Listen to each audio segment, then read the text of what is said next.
সর্বদাই মানুষের সাথে, মানুষের পাশে। TA news. দেখুন, বেশ কিছুদিন ধরে আমরা দেখছি রাজ্যের বিভিন্ন প্রান্তে সংখ্যালঘুদের উপরে আক্রমণ হচ্ছে। শুধু নয়, রাজ্যের বাইরেও সংখ্যালঘুদের উপরে আক্রমণ হচ্ছে। কোন জায়গায় লিঙ্গুইস্টিক মাইনরিটি তো, কোন জায়গায় রিলিজিয়াস মাইনরিটি। এই আক্রমণ চলে যাচ্ছে। এই আক্রমণ বন্ধ করার জন্য আমাদের রাজ্যের মাইনরিটি কমিশনের ভূমিকা কি সেটা জানার জন্য, এবং ইতিপূর্বে আমি বেশ কিছু বিষয়ে মাইনরিটি কমিশনকে চিঠি করেছি, কিছু প্রতি উত্তর পেয়েছি, সেটার প্রোগ্রেস কি আছে সেটাও জানার জন্য আজকে এখানে এসেছি। এখানে একটা ডেপুটেশন দিয়েছি। আপনারা জানেন দালদের ঘটনাটা, যার বাড়ি ঘুটিয়ারি শরীফে নৃশংসভাবে খুন করলো যারা, তারা এখনো অনেক গ্রেফতার হয়নি। সেক্ষেত্রে মাইনরিটি কমিশনের ভূমিকা কি সেটাও জানতে চেয়েছি। বনগাঁতে পুলিশের মারে অভিযোগ এক বৃদ্ধার মারা গিয়েছে, সেক্ষেত্রে মাইনরিটি কমিশন কি ভূমিকা পালন করেছে সেটাও জানতে চেয়েছি। মালদা থেকে, মালদার বাড়ি ভিন্ন রাজ্যে কাজে গিয়েছিল উড়িষ্যাতে, শুধু কথা বলার জন্য আর লিঙ্গুইস্টিক মাইনরিটি হওয়ার জন্য বিনয় বেসরা সম্ভবত, তাকেও মারধর করা হয়েছে। গত পরশুদিন উত্তরপ্রদেশ পুলিশ 13 জন বীরভূমের পরিযায়ী শ্রমিককে থানায় তুলে নিয়ে গিয়ে মারধর করে, কাগজপত্র সব দেখানোর পরেও তাদেরকে বাংলাদেশি ঘুষপেটিয়া বলে তাদের অত্যাচার চলে। এক্ষেত্রে আমাদের রাজ্যের মাইনরিটি কমিশনের ভূমিকা কি সেটাও জানতে চেয়েছি। আপনারা শুনলে অবাক হবেন, আমাদের পশ্চিমবাংলায় মন্দির বাজারের ছেলে হুগলিতে ফেরির কাজ করতে গিয়েছিল, তাকে 2 দিন আটকে রাখে থানাতে, বাংলাদেশি বলে। বৈধ কাগজপত্র দেখানোর পরে তাকে ছাড়েনি। যখন খবর পাই এর মধ্যে আমি ইনভলভ হয়েছি, কোর্ট, তার পরিবার যখন থানায় এসেছে বলেছে কোর্ট থেকে তোমরা যাও, কোর্টে বুঝে নেবে। যখন আমি কোর্টে উকিল রেডি করেছি, খবর পাচ্ছি কোর্টে না পাঠিয়ে ওখানেই 400 টাকা নিয়ে তাকে ছেড়ে দিয়েছে।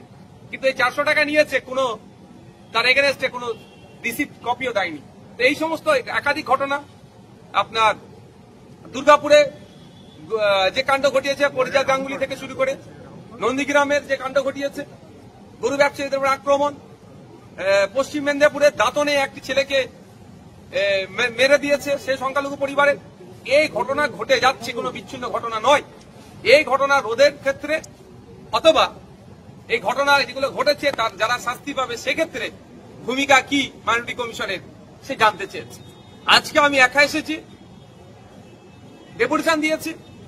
এরপরে যদি এই ধরনের ক্ষেত্রে মাইনরিটি কমিশন শীত ঘুমায়, তাহলে কিন্তু আগামী দিন এখানে আমি একা আসবো না, হাজার নওশাদ সিদ্দিক এখানে দাঁড়াবে।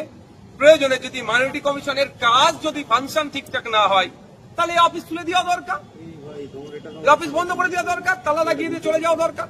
কারণ একটা অফিস চালাতে গেলে জনগণের ট্যাক্সের টাকায় মাস গেলে কম করে 1 কোটি টাকার উপরে খরচ আছে। তারপরেও যদি এত টাকা এখানে খরচ করার পরে যদি মাইনরিটিরা না সেফ থাকে, চাই লিঙ্গুইস্টিক মাইনরিটি হতে পারে, রিলিজিয়াস মাইনরিটি হতে পারে, সেক্ষেত্রে তো প্রশ্ন থেকে যাচ্ছে।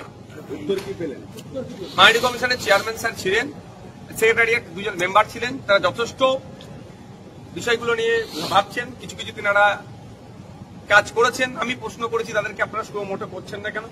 ওনারা বলেন আমরা কিছু ক্ষেত্রে সুমোটো করেছি, আর যেগুলো অভিযোগগুলো আসছে সেগুলো আমরা তদারকি করছি। তো তারা তাদের মতো উত্তর দিয়েছে। তো আমি ওনাদেরকে অনুরোধ করে এসেছি, যে সমস্ত জায়গায় এই ধরনের ঘটনা ঘটছে, অন্তত আপনাদের একটা মাইনরিটি কমিশনের পক্ষ থেকে একটা টিম ভিজিট করা অবশ্যই দরকার। তারা এটাতে এগ্রি হয়েছে, তারা জানিয়েছেন এই ধরনের ঘটনা যেগুলো আর ঘটে তার জন্য ব্যবস্থা নেওয়ার জন্য তাদের যে সর্বোচ্চ লেখার জায়গা, জানানোর জায়গা সেখানে জানাবেন।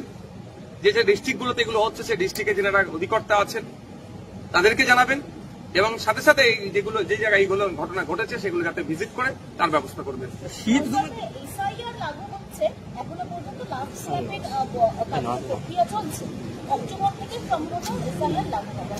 আমি বলছি এই রিলেটেড কোশ্চেনটা হয়ে যাক, তারপরে আমি বলবো। এই রিলেটেড কারো কোশ্চেন আছে?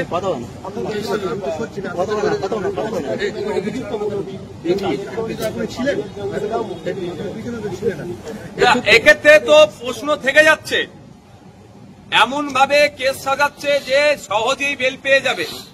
আর শামশেরগঞ্জের ওয়াকফ সংশোধনী আইনকে কেন্দ্র করে একটা অশান্তি তৈরি হচ্ছিল।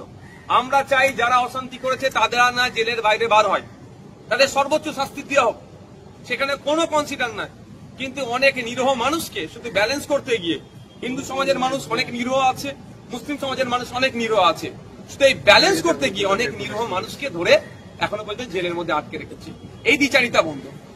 বিজেপির ক্ষেত্রে বেল হয়ে যাচ্ছে, আর নিরহ সাধারণ মানুষের ক্ষেত্রে কেন জেল, এর বিরোধিতা আমরা করছি। এই বিষয় প্রসঙ্গটাও এখানে উত্থাপন করছি যে এগুলো মেনে নেওয়া যায় না।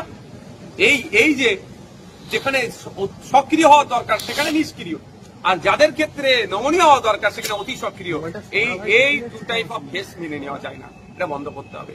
বাঁকুড়ার একজন যে সরকারের তো মানে ভূমিকাটা দীর্ঘদিন ধরেই তো এই অত্যাচার চলছে সংখ্যালঘুদের বিভিন্ন জায়গায়, তাহলে সংখ্যালঘু দাঁড়ালি সরকার চলছে। দেখুন, আজকে এখানে মাইনরিটি কমিশনের কাছে এসেছি। 6টা ধর্মের ধর্মীয় ভাবে যারা সংখ্যালঘু তাদের সুখ দুঃখে পাশে থাকার জন্য এই কমিশন তৈরি হয়েছে, এবং 7টি লিঙ্গুইস্টিক মাইনরিটি যারা তাদের সুখে দুঃখে পাশে থাকার জন্য তৈরি হচ্ছে।